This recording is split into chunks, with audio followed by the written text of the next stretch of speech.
The galaxy had always been a place of mystery for humans, a vast expanse where countless civilizations clashed and prospered, yet the stories of humanity rarely reached the farthest stars. Captain Lucas Hayes had never imagined that a routine scouting mission would bring him face to face with one of the most powerful beings in the known universe.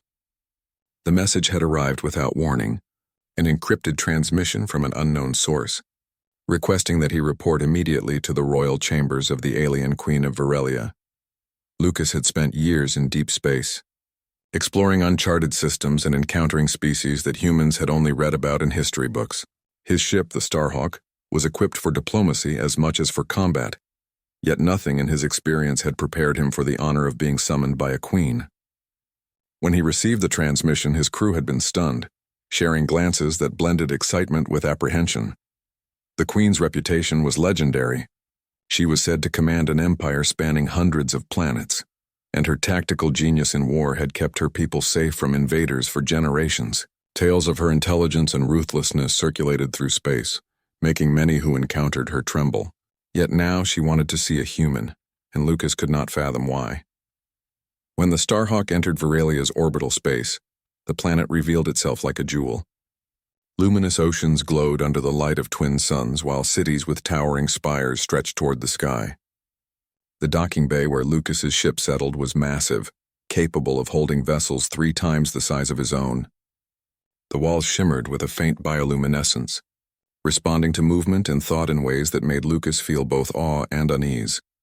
He was escorted through corridors that pulsed with energy, each step echoing in a silence broken only by soft hums of unseen machinery.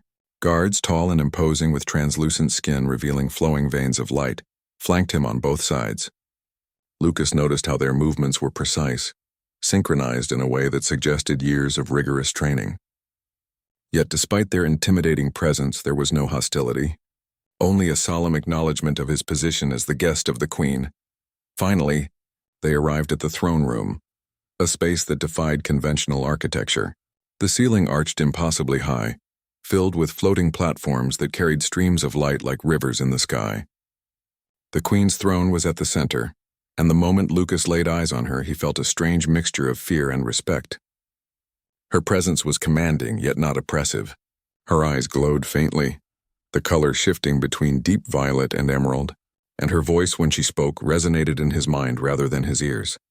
"Captain Hayes, you have traveled far," she said, and Lucas found himself bowing instinctively, though he had no idea why she addressed him by name. I'm honored, Your Majesty," he replied, feeling the words almost inadequate for the situation. The Queen's gaze lingered on him, as though measuring every detail. "I have observed your species for some time," she said slowly, "and I am intrigued by your resilience, your capacity for innovation, and your willingness to confront the unknown. These qualities are rare among species that reach the stars." Lucas felt a rush of pride, but he also felt a creeping doubt. Why summon him? There were countless humans in the galaxy, some far more accomplished than himself.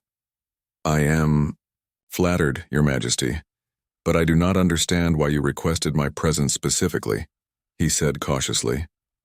The Queen tilted her head, her expression unreadable.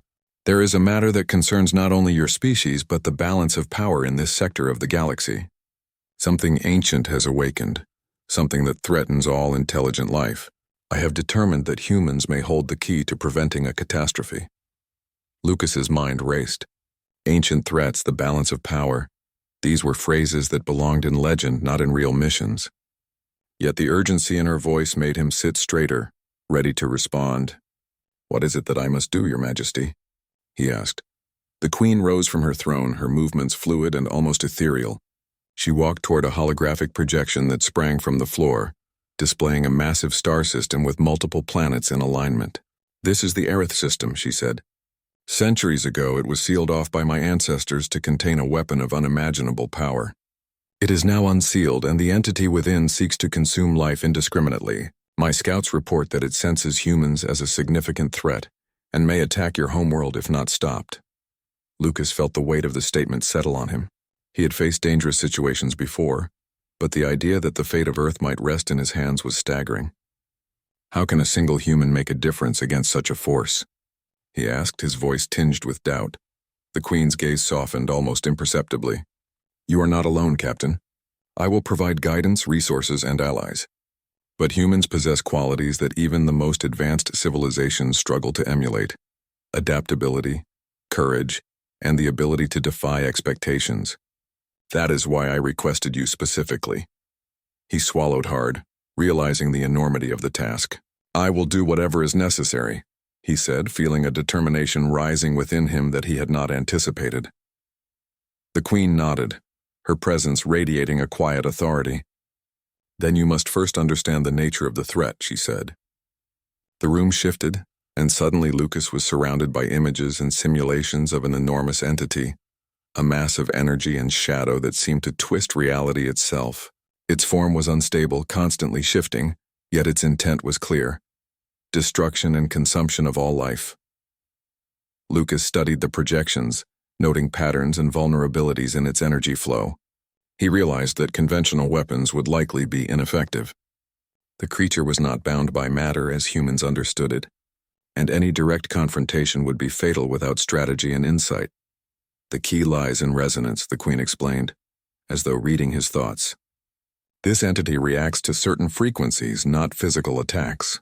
Your species can create tools and strategies that manipulate energy in ways we have not mastered. That is why you must lead the mission." Lucas spent hours in the throne room learning everything the Queen could impart. He absorbed knowledge of alien technology, ancient energy manipulation techniques, and the history of civilizations that had risen and fallen in the face of this entity. With each revelation, he felt both awe and an increasing sense of responsibility. Days later, Lucas stood on the bridge of the Starhawk, preparing for the mission that would define the fate of humanity. The Queen had provided a team of elite Varelian operatives, each skilled in tactics and energy manipulation. They looked to him for leadership, their confidence in his species both humbling and motivating. As they approached the Aerith system, Lucas reviewed the plan. The entity's energy pulses created unpredictable distortions in space, and their approach had to be precise. Timing, coordination, and understanding of resonance frequencies were crucial. Any misstep could doom them all. When they entered the system, the entity manifested in a storm of light and shadow, its presence overwhelming the senses.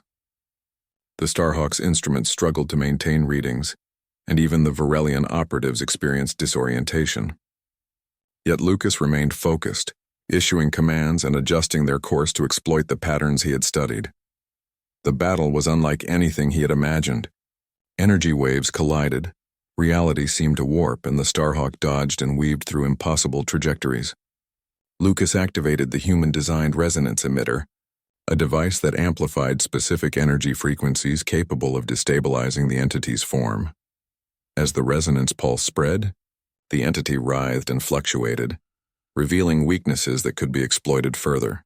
Lucas coordinated the attack, guiding the Varelians to strike with precision.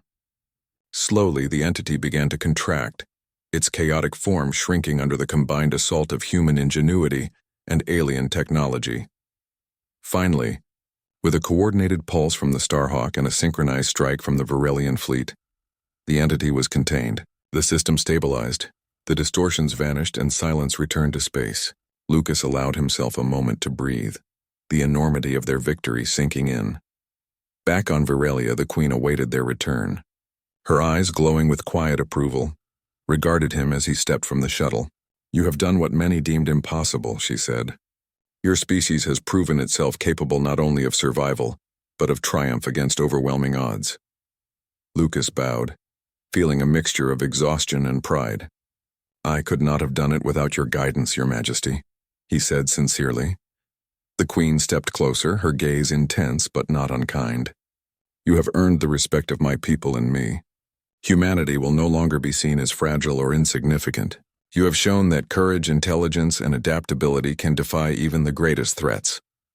Lucas felt a deep sense of accomplishment, yet he also understood that this was only the beginning. The universe was vast and dangers would continue to emerge, but he had witnessed the potential of humans on a cosmic scale. As he prepared to depart, the Queen extended a final gesture of acknowledgement.